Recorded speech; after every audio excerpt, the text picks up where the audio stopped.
Kumusta ka mo? Hi, it's Viktoria. In today's video, I'd like to talk about victim blaming. Ano na siya? And why is it still happening? As taba naman subong we're still too quick to judge. Kung may ara, gani nga malaing nga natabo, ang pinakauna nga gani criticize are the victims. And most often than not, women. Ginusto niya na, ay kabigaon. She asked for it. Or worst, she deserved it. She deserved it? From rape to cheating to straight up pambabastos, consent should always be present. No matter how liberated you feel or how close you are with the women around you, ask before proceeding. Whether it's holding their hand or going all the way, you gotta take the hint. If they look uncomfortable, stop. If they push away, stop. If they say no, stop. Kung wala gani consent, kung ano man ang nabatyagan mo, hindi mag-assume. And even if they consented in the past or said yes in the past, this doesn't automatically mean yes today or in the future. Also, for example, you're in a relationship. Your partner isn't required to surrender their consent just because you're together. May ara, tabalang ang ginatawag nga marital rape. Meaning, maskin mag-asawahay ka mo, may ara man gyapon, as sad as it is, may ara man gyapon possibility nga ma-rape ka sa partner mo. And I think this is still a taboo thing for so many Filipinos. I sometimes hear people say, paano ka na-rape? Di ba boyfriend mo na siya or asawa mo na siya? No, it doesn't matter if you're married or not, basta wala consent, that's rape. Kung ang consent ko sang una, nag-oo ko, that doesn't mean oo man ko gyapon subong. No means no. Ikaw na gani, bala na bastos, ikaw pa may sala. Can you believe it's already the 21st century and we're still blaming women for being raped, for getting cheated on, or for being taken advantage of? Instead of badgering and blaming the victim as if that's the only option, why don't we look at the bigger picture? There are at least two people in this situation, but when things go wrong, it's always the women's fault. This has to stop. Giving consent means yes. No consent means no. Why don't we put the spotlight on the person who made that woman a victim?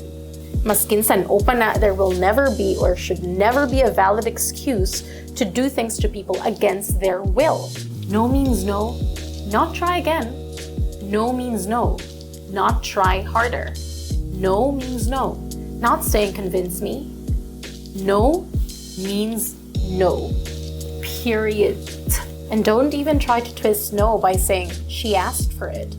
No, she didn't. Maskin ano pa na suksok sang babae, we are never asking for it. And the sad truth is, victim blaming starts at home.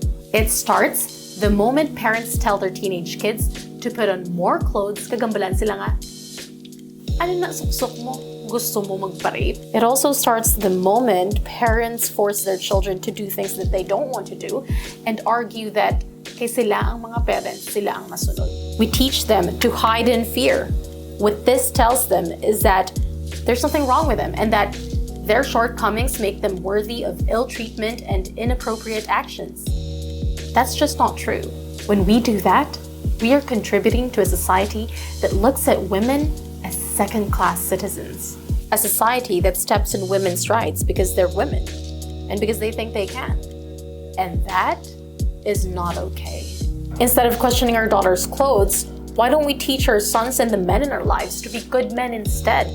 Why don't we teach them the value of respect? Nga maskin ano pa na ang ginasuksok sang babae, it is never right to force yourself upon her.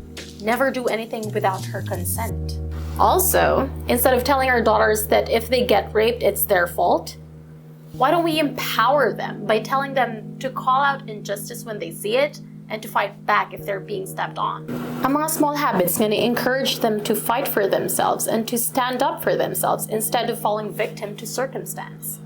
Why don't we teach them that they have a choice? Get them into self-defense if they have to. Let's teach them to never be afraid of walking away from bad situations, bad relationships, let alone abusive ones. Let's model that value at home by respecting the women around us. If you're a woman, let's show them that you have a voice at home.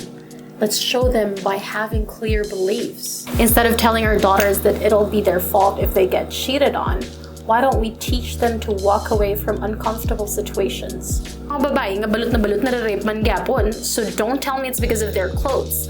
And as disgusting as it is, there are innocent children that are being raped. So ano? They ask for it man gyapon. 3 months ago, there were a series of 10-year-olds who became young mothers. Imagine at 10 years old, you were impregnated, and what people had to say was, iba na talaga mga bata ngayon. Saan yung mga magulang nila? As if the blame automatically fell into these girls. They didn't even for 1 second consider that maybe these girls didn't ask for it, or that these sexual predators were responsible for it. Yes, they are called sexual predators. Enough for blaming women for everything. Imagine if a man cheats on his wife, either sala sang kabit kaging patulan niya, or sala sang asawa kay wala siya kuno nagpa-sexy, wala siya nagpagwapa adlaw-adlaw, amo na kuno nga nagsawa ang iyang asawa. Una sa tanan, between the husband and the mistress, kung kabalo ang kabit nga may asawa ang jowa niya, di pala dapat mas kabalo ang lalaki nga may asawa siya. And if you are the wife, girl, kung nagloko-loko na siya, it's his fault. Mas kay magrampa ka pa adlaw kagabi, kung mangluloko na ang imo asawa, mangluloko na sa, and it's not your fault. Infidelity exists because of cheaters. Rapists exist because of rapists. It is not your clothes. It is not your fault. There is another form of victim blaming that is less talked about, but sometimes may even be more harmful, and that's self-blaming. Mas budlay, di pala recognize nga ikaw ang biktima because you are blaming yourself for what happened. What happens when you do this is you don't speak about it. You don't get help. Think about all the wrong things that you did and not all the wrong things that the other person did to you. You constantly blame yourself. Nga ikaw nagbutang sang lawas mo sa sitwasyon nga na, and that's simply not true. If something goes wrong, our initial reaction is to blame women. As if it's given that it's your fault because you're a woman. And as for the problems that starts at home, the solutions should too.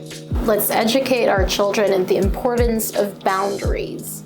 Personal space, boundaries with family and friends, boundaries with uncomfortable situations.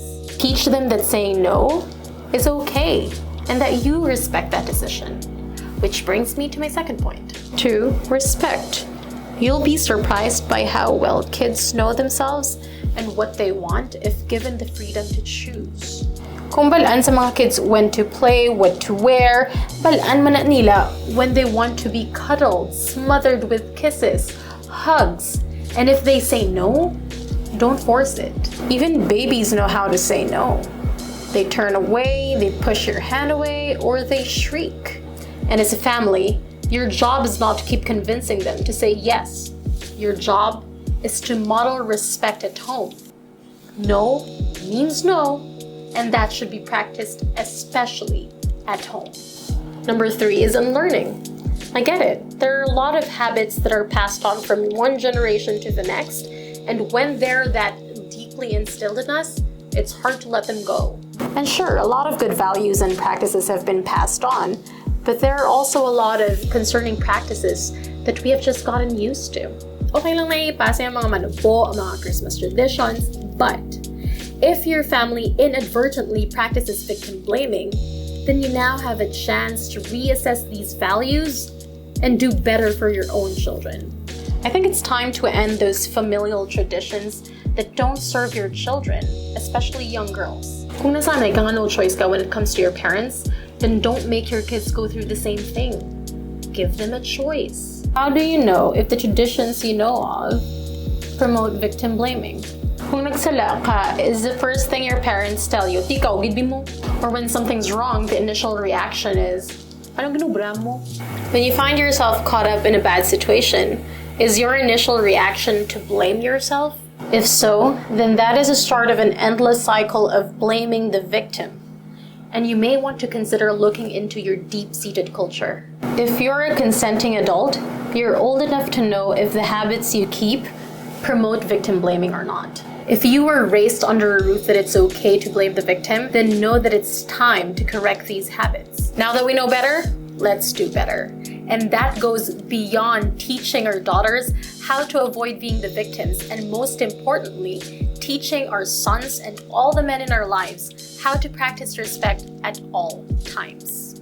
So let's remember those 3 things. Boundaries teach people consent, respect teaches people consent, and when you unlearn these bad habits, you become more aware of your actions and the decisions of the people around you. So I really hope that these 3 things would foster better treatment for women and all the victims, thereby eliminating victim blaming. This is the 7th episode of my makeup therapy series, and if you like content such as this, please hit the like, the share, comment your thoughts down below, and don't forget to subscribe. Bye!